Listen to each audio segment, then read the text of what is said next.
ವಿಜಯಪುರ ಜಿಲ್ಲಾ ನಗರ ಹಾಗೂ ಜಿಲ್ಲಾ ವ್ಯಾಪ್ತಿಯಲ್ಲಿ ಬರುವ ಹಲವು ಪೊಲೀಸ್ ಠಾಣೆಗಳಲ್ಲಿ ಇತ್ತೀಚೆಗೆ ಜನರು ಕಳೆದುಕೊಂಡ ತಮ್ಮ ಮೊಬೈಲ್ ಫೋನ್ಗಳ ದೂರಿನಡಿ CEIR ಅಂದರೆ ಸೆಂಟ್ರಲ್ ಎಕ್ವಿಪ್ಮೆಂಟ್ ಐಡೆಂಟಿಫೈಯರ್ ರಿಜಿಸ್ಟರ್ ಪೋರ್ಟಲ್ನ ಮುಖಾಂತರ ಕಳೆದು ಹೋದ ಫೋನ್ಗಳನ್ನು ಪತ್ತೆ ಮಾಡಿ ದೂರುದಾರರಿಗೆ ಮರಳಿಕೊಡಲಾಯಿತು.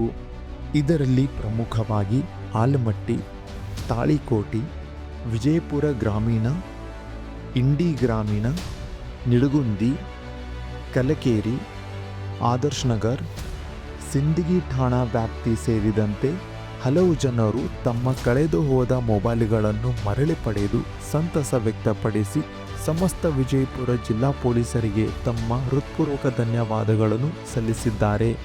ಇಂದಿನ ವಿಜಯಪುರ ಜಿಲ್ಲಾ ಪೊಲೀಸರ ಸೇವೆ ನಿಮಗೆ ಇಷ್ಟವಾದಲ್ಲಿ ಈ ವಿಡಿಯೋವನ್ನು ಲೈಕ್ ಮಾಡಿ ಮತ್ತು ನಿಮ್ಮ ಅನಿಸಿಕೆಗಳನ್ನು ಕಮೆಂಟ್ ಮಾಡುವುದರ ಮುಖಾಂತರ ತಿಳಿಸಿ. ಇನ್ನಷ್ಟು ಇದೇ ತರಹದ ವಿಡಿಯೋಗಳಿಗಾಗಿ ಸಬ್ಸ್ಕ್ರೈಬ್ ಮಾಡುವುದನ್ನು ಮರಿಬೇಡಿ. Thanks for watching.